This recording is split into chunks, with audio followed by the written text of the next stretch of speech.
Commissioner के आदेश का उल्लंघन है, विभाग प्रमुख के लेटर का उल्लंघन है। एम रामचंदानी के ऊपर लास्ट ईयर का जो इंक्वायरी कमेटी बैठी थी ना, 25 लाख का बकाया कामगारों का जो खाया है, भाजपा के नेता जो मंत्री है रविंद्र चौहान, उनका प्रदीप के ऊपर हाथ है। कॉन्ट्रैक्टर भी नहीं सुधरे, कामगारों का पैसा खाते रहे। अगर इनको मैंने जेल का रास्ता अगर नहीं दिखाया,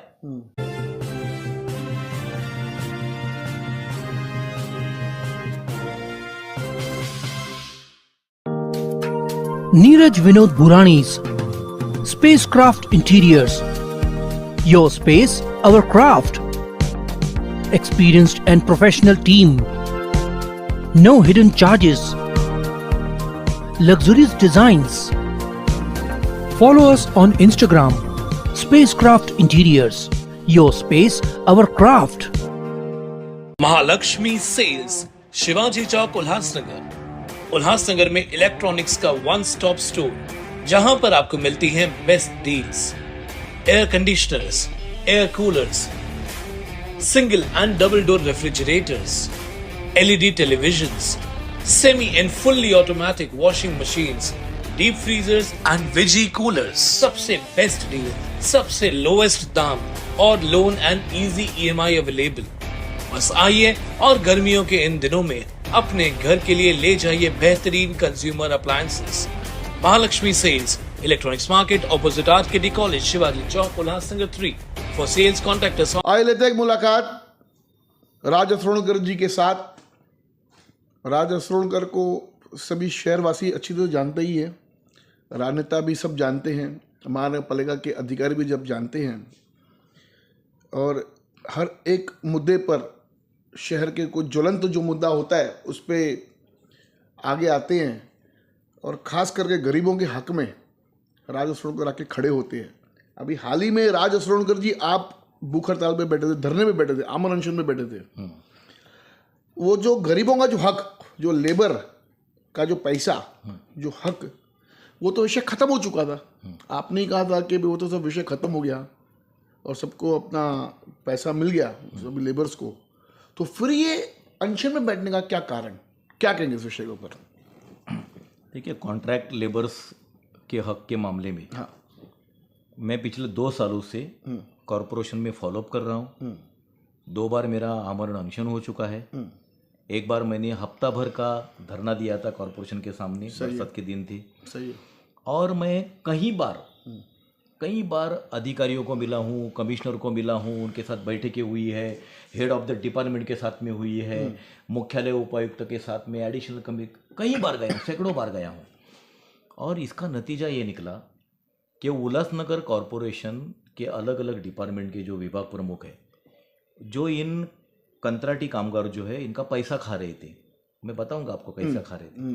पैसा खा रहे थे तो उनका जो हिस्सा था अधिकारियों का, उसके ऊपर पानी छोड़ने के लिए मैंने उनको मजबूर किया।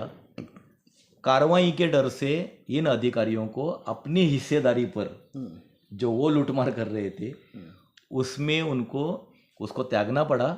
और जब उन्होंने उसको त्यागा, अपनी लूटमारी को, तब वो पैसा जो है वो कामगारों के खाते में आना चालू हो गया। अभी इसमें क्या होता है, किमान वेतन पूरे भारत भर की संकल्पना है, सबको मालूम है। सही है। जो लेबर डिपार्टमेंट होता है उद्योग में, इंडस्ट्री में, किमान वेतन, हाँ, किमान वेतन मतलब क्या है, कम से कम पगार कितनी होनी चाहिए। अब कोई भी हमारे घर में जो काम वाली हमारी स्वीपर जो होती है, वो काम करती है महिला, हाँ, तो उसका पगार भी कानून से कितना होना चाहिए, कानून ने तय किया हुआ है। अच्छा। और हम जो उनके मजबूरी का फायदा उठाकर उनको इतने में काम कर 800 ही देंगे, 500 देंगे करते हैं, ये गैर कानूनी है। अच्छा। हर व्यक्ति का जो मेहनत करता है उसका कम से कम, मतलब इसके नीचे आप नहीं दे सकते। अच्छा, वो फिक्स सरकार ने अमाउंट करके उसके नीचे नहीं दे सकते कि हर एक व्यक्ति अभी को देखिए इतनी कि पगार मिलनी चाहिए। आपकी कंपनी है, मेरा एजुकेशन है, मुझे लगता है कि मेरे काबिलियत के हिसाब से मुझे 50,000 रुपया पगार मिलनी चाहिए। सही। आप नहीं दे सकते, आपकी उतनी कैपेसिटी नहीं है 50,000 की। तो आप क्या कहते हो कि 50,000 नहीं, मैं 12,000 दूंगा। तो मैं आपको बोलूँगा कि मिनिमम वेजेस ही 20,000 है, उतना तो दो। समझा आप? ये उसका कानून का मतलब है। मिनिमम किमान कम से कम इतना तो आपको देना ही पड़ेगा, दो नहीं है, उसके नीचे आप नहीं दे सकते हो। मिनिमम वेजेस एक्ट है हमारे देश में, 1950 में बना हुआ एक्ट है, जो कामगारों को श्योरिटी देता है कि आपको इससे कम पगार कोई दे नहीं सकता है। ये तय कर दी। हाँ, कलर निकालने वाले हो, मिट्टी के बर्तन बनाने वाले हो, रोड पे काम करने वाले हो, लेबर है, मिस्त्री है, सुपरवाइजर है, इनके सबकी पेमेंट्स जो है ना तो सरकार ने फिक्स करके रखी। हर 6 महीने में कामगार आयुक्त उसका नोटिफिकेशन निकालता है।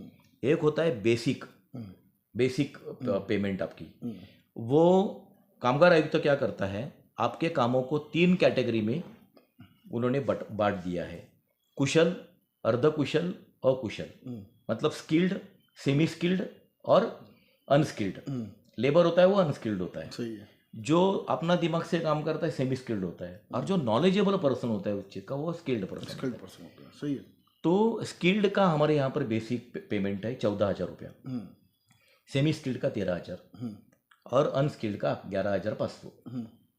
इसमें महंगाई भत्ता, जिसको अभी इन दिनों में स्पेशल अलाउंस कहा जाता है, वो आपको देना कंपलसरी है, कंपनी को देना। बेसिक में महंगाई भत्ता वो आज के तारीख में कॉरपोरेशन जो एरिया है वो कामगार विभाग के अनुसार परिमंडल 1 में आती है। कॉरपोरेशंस और सारे अ वर्ग, ब वर्ग, नगर परिषद, बराबर, ये परिमंडल 1 में आती है। परिमंडल 1 में आज के तारीख में जो महंगाई भत्ता, विशेष भत्ता जो है वो 8,150 है।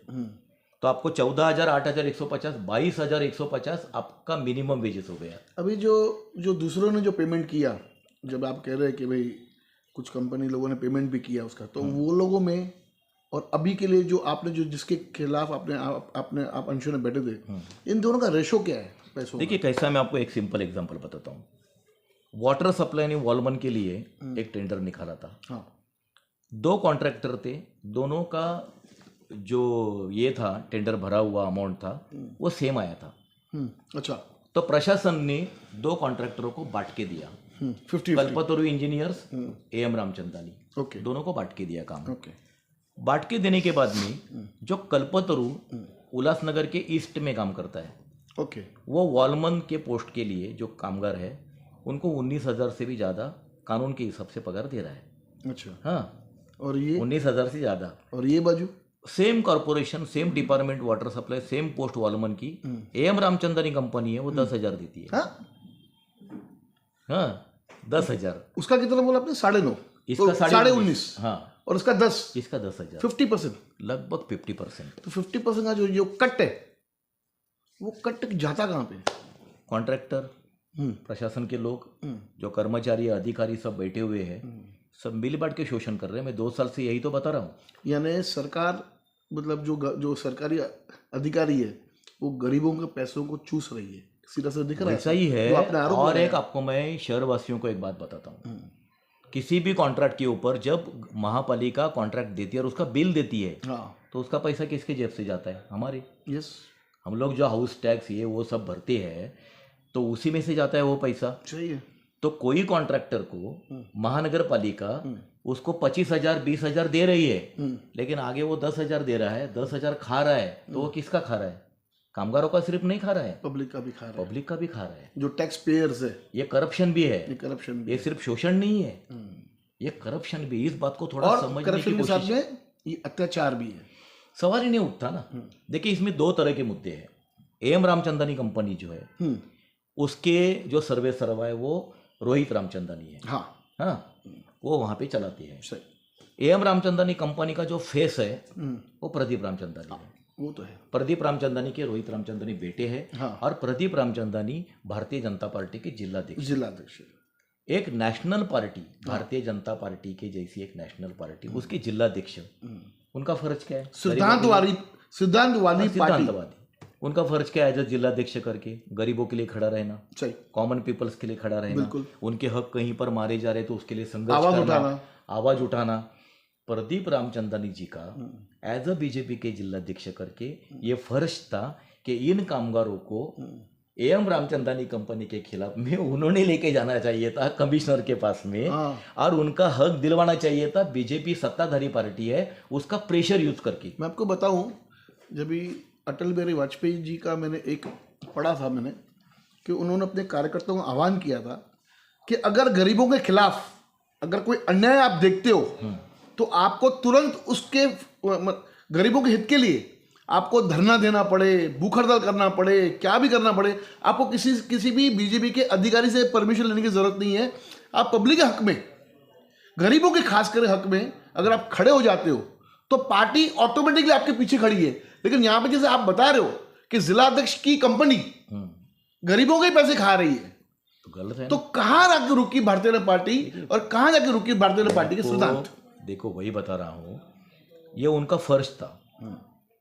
उन्होंने अपने सत्ता का उपयोग कामगारों को न्याय दिलाने के लिए, उनको हक दिलाने के लिए करना चाहिए था। सही। उन्होंने सत्ता का उपयोग इस दमन को संरक्षण देने के लिए किया। देखिए प्रदीप रामचंदानी मेरे बहुत अच्छे दोस्त हैं, कई सालों से उनका मेरा रिलेशन है। कोई खुशी नहीं होती हमको कि हमारा ही कोई डैशिंग नेता है, हमारा ही रिलेशन वाला कोई हमारा दोस्त है और उसके खिलाफ में हम आंदोलन कर रहे हैं, वो तो मुद्दा है, इसमें कोई खुशी नहीं। लेकिन मेरा मुद्दा कामगारों का हित है। हाँ। और प्रदीप जी जब जब मुझे कॉरपोरेशन में मिलते थे, कई बार उनके अकाउंट डिपार्टमेंट में यहाँ वहाँ मेरी मुलाकात हुई है, जब जब मिलते थे तो उनको मैं कहता था, अरे सब लोग दे रहे हैं, सभी कॉन्ट्रैक्टर पैसा दे रहे हैं और कानून के हिसाब से आप भी दे दो।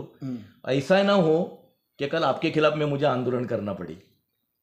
ऐसा मैंने उनको कई बार बोला। फिर आप कहीं ना कहीं मित्रता में मतलब क्या है, वो बोलते ना कि भाई मतलब खराब हो जाता है, मित्रता खराब हो जाती है। मित्रता खराब होने की भी बात नहीं है। देखिए हमारा जन्म हर व्यक्ति से लड़ने के लिए नहीं हुआ, समझा। मैं गौतम बुद्ध के मैत्री भावना के ऊपर विश्वास रखता हूँ, लेकिन लोग मजबूर करते हैं हमें आंदोलन इस तरह से। अच्छा हम आंदोलन भी क्या करते, किसको पत्थर नहीं मारते। जब आपने जबकि आपकी जब प्रदीप रामचंदानी से जब मुलाकात हुई टैक्स कारपोरेशन में, महानगर पालिका में, तो आपने जब उनको कहा कि गरीबों का जो हक है उनको देना चाहिए और आप एक सक्षम एक ठेकेदार भी हो, भारतीय जनता पार्टी के जिला के अध्यक्ष भी हो, तो उनकी तरफ से क्या रिप्लाई था उनका? देखिए वो यही बात बताते थे कि मुझे प्रशासन का नोटिस आया है और हमने उसको जवाब अपनी तरफ से दिया है। उनका ये एक डिफेंस था कि प्रशासन हमें उतना पैसा नहीं देती है जितना हम कामगारों को दे सके कानून के हिसाब से, ऐसा उनका डिफेंस था। लेकिन ये डिफेंस जब पिछला कॉन्ट्रैक्ट था तब हम समझ के ले सकते थे, क्योंकि वो गलत दिया गया था। कॉर्पोरेशन की भी गलती थी देने में। कॉर्पोरेशन ने कीमान के नीचे बिलो दिया था। नहीं, कल्पतरु कंपनी कैसे भरती है? मैं आपको भैया वहीं पे आ रहा हूँ। ये नया टेंडर है पिछले साल का। नया टेंडर कब का है? जुलाई महीने का, जब कमिश्नर के ऑर्डर्स निकले हुए हैं कि सबको कीमान वेतन के तहत पगार देना है और उस तरीके के बिल उन्होंने हमको देने हैं और हम आपका बिल भुगतान करेंगे। यानी कहीं ना कहीं कमिश्नर के आदेश का उल्लंघन हो रहा है। कमिश्नर के आदेश का नहीं है, कमिश्नर के आदेश का उल्लंघन है, विभाग प्रमुख के लेटर का उल्लंघन है, जितने कॉर्पोरेशन में पत्रक निकाले परिपत्रक उनका उल्लंघन है, कॉन्ट्रैक्ट लेबर एक्ट का उल्लंघन है, कॉन्ट्रैक्ट लेबर एक्ट के जो रूल्स है 1971 का उसका उल्लंघन है, मिनिमम वेजेस एक्ट का उल्लंघन है, बोनस पेमेंट एक्ट का उल्लंघन है। कितने बताऊं मैं आपको। लेकिन ये क्यों होता है? 22 फरवरी 2019 का उद्योग ऊर्जा कामगार विभाग का एक जीआर है जो खास करके मैन पावर सप्लायर्स है ना, इनके बिलिंग के लिए गवर्नमेंट ने निकाला है। और गवर्नमेंट ये कहती है कि इनके बिल्स कैसे सर्टिफाई करने हैं, तो उसके लिए गवर्नमेंट ने शर्त डाली है कॉन्ट्रैक्टर का बैंक स्टेटमेंट कि उसने कितना पेमेंट दिया, कॉन्ट्रैक्टर की पीएफ की पावतियां, रिसिप्ट कितना भरा, ईएसआईसी कितना भरा बीमा का, प्रोफेशनल टैक्स कितना भरा, और जो जो गवर्नमेंट के और भी पैसे भरने हैं वो कितने भरे, उसका टोटल और उसका मार्जिन, ऐसे वो सर्टिफाई करना है। अगर ये चीज़ें नहीं है, बैंक स्टेटमेंट या पीएफ पावती नहीं है, तो वो बिल सर्टिफाई नहीं करने हैं। तो पिछला बिल कैसे पास हुआ? करप्शन, ये सब देखिए। शासन पिछला जो टेंडर था जो आप बोल रहे कि वो तो मैनेज करके हो गया, ये हो गया, तो उनमें भी तो ये सब कानून लागू रहेंगे ना। देखिए मैनेज करके नहीं, इन्होंने क्या किया था, प्रशासन भी एक अनपढ़ की तरह प्रशासन काम कर रहा है, किया है। प्रशासन ने क्या किया, इसमें कीमान वेतन की बात ही उनको समझी नहीं थी। जैसा बाकी लोगों का टेंडर निकालते हैं ना कि ये चीज हमको आप कितने में दोगे। यहाँ ऐसा नहीं है, यहाँ पर पगार फिक्स है, कानून से फिक्स है, आपको उतना देना ही है। वहाँ पे सौदेबाजी हो रही है। कंपटीशन कहाँ होती है? कंपटीशन आप सर्विस चार्ज कितना लोगे इस पे होती है, कामगारों के पगार के ऊपर नहीं होती है। वो फिक्स है।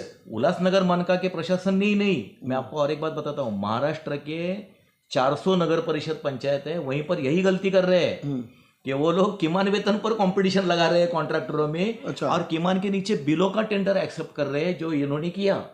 लेकिन शरद देशमुख जो हमारे ऑडिटर है, उनकी जो इंक्वायरी कमेटी थी, उनका जो रिकमेंडेशन था उसमें उन्होंने रिकमेंड किया था 14 अगस्त 2023 को 5 कॉन्ट्रैक्टर थे जिसमें ऐसे गलत टेंडर दिए गए थे, उसको तुरंत रद्द करना चाहिए। इस कमिश्नर ने पॉलिटिकल प्रेशर में और करप्शन में वो नहीं किया। ये क्यों कामगारों का अभी शोषण चलता अभी रहा? आपका क्या स्टैंड रहेगा अगर उन जो लेबर है, जो बेचारे गोर गरीब हमारे जो शहर की जनता है, उनको अगर ये वेतन नहीं मिला तो राजा सोनकर क्या करेंगे? देखिए, एक तो मैंने जो अनशन किया था उसमें उन्होंने निर्णय लिया है, प्रदीप रामचंदानी की जो कंपनी है एम रामचंदानी, उनसे उन्होंने काम विड्रॉ किया है, निकाल के लिया है। हाँ, उनको लेके, और उन्होंने यानी उनका जो कॉन्ट्रैक्ट है उसको रद्द किया। और मुझे जो लेटर दिया है उसमें उन्होंने क्लियर कट लिखा है कि ये जो काम है वो सेम टेंडर वाला जो वैल्यू वाला कॉन्ट्रैक्टर था कल्पतरु इंजीनियर्स, उसको दे दिया, उनको हम दे रहे हैं, हैंड ओवर दिया है। अभी इसमें बात क्या बची है? ये एक हो गया। बात ये बची है कि एम रामचंदानी के ऊपर लास्ट ईयर का जो इंक्वायरी कमेटी बैठी थी ना, 25 लाख का बकाया कामगारों का जो खाया है उनके हक का 25 लाख वो बकाया है। नए साल का शायद उतना ही होगा, तो वो 50 लाख कंपनी से आप वसूल करके कामगारों को कब दोगे, ये मेरा मुद्दा अभी तक बाकी है। उन्होंने उसमें लिखा है कि हम इसमें वर्किंग कर रहे हैं, और उन्होंने ये भी निर्णय लिया है कि इस बकाया हुआ रकम का वसूली करके कामगारों को देने तक हम एम रामचंदानी कंपनी के सारे जो बिल है उनको रोक के रखेंगे। ये 2 बातें हुई है। अभी बात आती है पॉलिटिकल प्रेशर की। कमिश्नर सीधा सीधा कानून का उल्लंघन हो रहा है, कमिश्नर के ऑर्डर का उल्लंघन हो रहा है, तो कार्रवाई क्यों नहीं हो रही है? प्रेशर है। किसका प्रेशर? मिनिस्टर्स है। देखिए, आपको सबको मालूम है, मैंने तो 10 बार बोला ये बात, भाजपा के नेता जो मंत्री है रविंद्र चव्हाण, उनका प्रदीप के ऊपर हाथ है। ये हमने प्रशासन में हम हमेशा सुनते आए हैं कि जब भी वो अड़चन में आते हैं रविंद्र चव्हाण कमिश्नर को फ़ोन करते हैं और उनको दबाते हैं। कमिश्नर ने पीडब्ल्यूडी के मामले में ब्लैक लिस्टिंग किया था एम रामचंदानी कंपनी को, रविंद्र चव्हाण जी के दबाव में अपने ही ऑर्डर्स को उन्होंने स्टे दे के रखा है, वो कार्रवाई पेंडिंग है। लेकिन कमिश्नर अपने ऑर्डर को स्टे दे सकते हैं क्या? नहीं दे सकती है, वो भी तो एक उल्लंघन है। लेकिन नहीं दे सकते हैं। लेकिन ये देखो, जिनको स्पाइन ने होता है ना खुद का, वो कुछ भी करते हैं पॉलिटिकल लोगों का दबाव आने के बाद में। जिसको स्पाइन होता है ना, वो ऑफिसर नेता को बोलता है सर ये कानून के खिलाफ है, मैं नहीं करूंगा। लेकिन जिनको स्पाइनलेस लोग हैं, स्पाइनलेस है, शेमलेस है, उनको कुछ नहीं होता है। राजनेता का दबाव, हाँ सर, अपना एजुकेशन, अपना पोस्ट वो देखते नहीं है। उन्होंने अपने ऑर्डर को स्टे करके रखा है, वो भी मामला हम निकालेंगे। और एक बात आपको बताता हूँ, अगले महीने का जो पगार है कामगारों का, वो अगर कल्पतरु के खाते से कामगारों को नहीं गया, मैं फिर बैठूंगा वहाँ पे, इसमें धरने में फिर बैठूंगा अगस्त में। अगर ये इन्होंने कुछ गड़बड़ी करने की पॉलिटिकल प्रेशर में उल्टा सुल्टा, उनको लग रहा है अभी उठ गया अनशन से, तो इनके हमेशा का नाटक रहता है फिर से विश्वासघात करने का, फिर वो एक फिर वही नाटक चालू कर देने का। लेकिन इनको मैं ऐसे सबक सिखाऊंगा जैकी भाई। किस प्रकार का सबक सिखाएंगे आपने सोच देखो, मैं बहुत छोटा आदमी हूँ, सामान्य कार्यकर्ता हूँ, मेरे पीछे कोई पॉलिटिकल बैकिंग नहीं है, मेरे पीछे कोई आमदार खासदार नहीं है, सामान्य नागरिक हूँ, कॉमन मैन।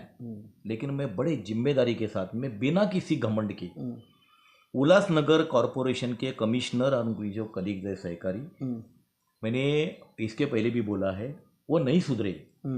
ये सारे जो कानून का उल्लंघन होता रहा, ये कॉन्ट्रैक्टर भी नहीं सुधरे, कामगारों का पैसा खाते रहे। अगर इनको मैंने जेल का रास्ता अगर नहीं दिखाया तो ये सोशल फील्ड पॉलिटिक्स से मैं संन्यास ले लूंगा। कानून, मैं जो बात कर रहा हूँ वो कानून की कर रहा हूँ, मैं जो लड़ रहा हूँ कानून से लड़ रहा हूँ, मेरा तरीका कानूनी है।